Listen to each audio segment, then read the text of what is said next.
In this video, you will be meeting people who work in water and wastewater careers. These are not actors. They are real people doing real jobs, and they will share their personal experiences with you.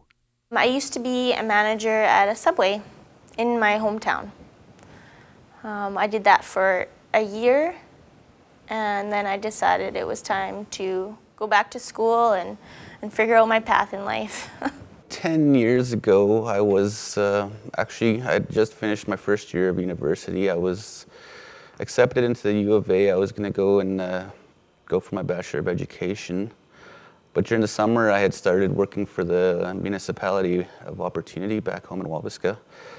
I was working as a summer student for about a couple months, and the Public Works Department had a training position for a water treatment plant operator. I've been working in the water industry since '96. That's when I first got on in Sandy Bay as an operator. When I was in high school, I was always interested in the environmental aspect of water. I decided to take the course at NAIT called Water and Wastewater Technician Program. It all started with going to SciAst here in Saskatchewan. I went and took the chemical diploma, which has really ended up helping me in this journey towards becoming a water treatment operator. The position was advertised, and I applied, and I was hired as equipment operator and worked my way up through the ranks of equipment operators. And as time went on, the water treatment plant went through several operators, and I just sort of fell into the job. I became the village operator. I had the opportunity to make an application in 2000.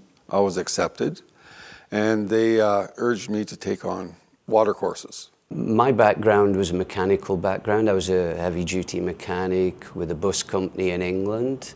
I first worked in the collection and distribution area, and then I moved on to the treatment plant. So I do strictly treatment, and so I've been with the town, I think, 27 years. I graduated high school, I guess, about 5 years ago. Didn't really know what I wanted to do with my life, and did job after job, and then I motivated myself and got interested in a career. I went to school. I was working for a contractor in Kabul. This was before the Canadians moved to Kandahar. We were doing the infrastructure for the military base there, and we had a small membrane treatment plant that serviced a camp of about 2,000 soldiers. I start off my day doing water quality analysis tests in the lab. We do a variety of tests. We do total hardness. We also test chlorine residuals and fluoride residuals, and color and turbidity tests in the lab. And then we have daily monitoring. We run on a SCADA system, so a lot of it's very computerized. So you have to make sure that everything double checks with your computer, make sure that what the computer is saying and what the plant's doing are pretty much the same thing. That's one of your first priorities. Then you have to go out and physically check the plant, make sure that the plant is doing what the computer says it's doing. When I started at the water treatment plant, I knew there would be a process involved, but I wasn't sure of how intricate it would be. The job itself offers you a whole slew of different things to do. I mean, there's hydraulics, there's chemistry, it keeps your mind busy as well as you're, having a certain amount of pride in what you're doing. Water treatment is really important to the community because there are pathogens and bacteria within the water that always need to be taken out, and if it's not done properly, there can be consequences that will affect the whole community. Being an operator is an important job because we, as operators, have the responsibility of treating the water to provide to the community safe and clean and potable. Without operators, we wouldn't have these services, and they're essential services to make our communities prosper. Well, community members all deserve fresh, clean, safe drinking water. As a circuit rider, it's my job to mentor operators to ensure that operators provide a safe, clean drinking water to the community members. Nowadays, I think people expect their water to be, very good all the time. They don't want these small occasions when taste and odor problems occur. But I think they expect a higher quality of water now than they did a few years ago.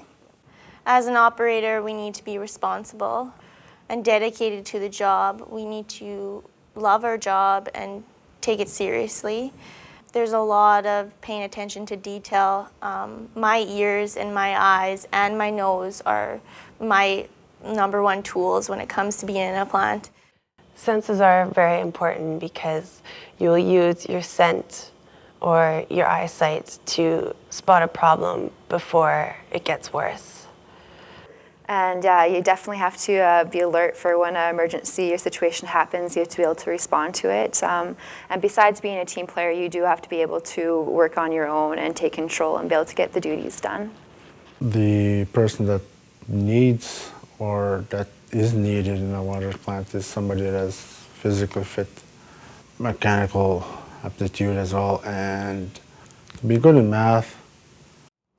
People coming into this field would require a grade 12 high school education.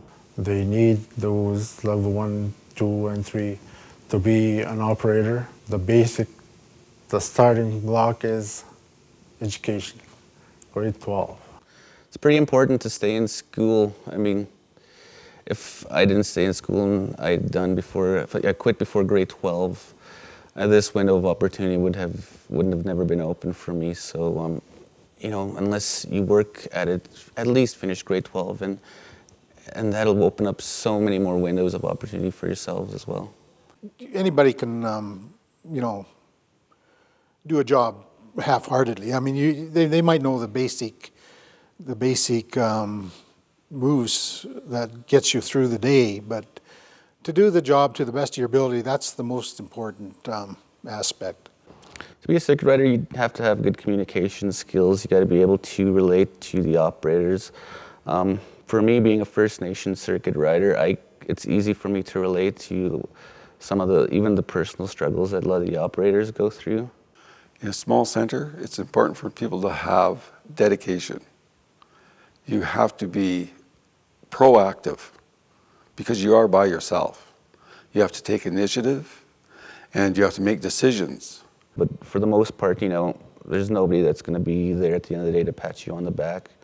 But for me, I mean, it's just knowing that I've made a difference. The community is going to thrive. They're not getting bad water at all. They're getting good water as best possible as we could provide to them. My job gives me a great sense of personal satisfaction. When I go home, I'm confident that I'm doing a good job and that my community is prospering because of me. There's a certain amount of pride in doing what you do. I mean, people take it for granted, but water is the foundational life, I mean, you cannot survive on this planet without water. Nothing can. Yeah, it is noble work that to be a water plant operator, because you're responsible for so many people that do drink the water, that do use the water. Like for instance, your elders, your children. I see water as a stable profession. It's a natural resource and we're always going to need it. I feel very secure in my job. I don't feel like I'll ever lose my job. We're always going to need water treatment operators to run our facilities and provide water to our community. This is a lifelong career, and I know that my job will never be taken away from me. Things are changing. The plants are getting bigger, more complicated, more sophisticated. So the workforce in water has grown, and there are people who have retired. I think it's coming to a point where there are a lot of people who are going to be retiring at the same time. There's a lot of opportunity in the water industry right now. There's a lot of people moving onto retirement and moving up into management positions, opening up other positions for us.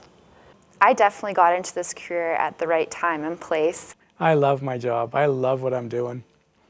The best job I've ever had. I love my job. It's exciting. Work doesn't seem like work. I like that I'm providing safe, clean, and aesthetically pleasing water to the general public of Edmonton and surrounding areas. It feels good to be able to do that. And I like the people that I work with, and I definitely like learning new things every day. If you start from the beginning, it's going to be a good career move. If I would have known this when I was a younger person, I'd be retired now. Water treatment, it requires an education to a certain degree, but it also provides education through its work.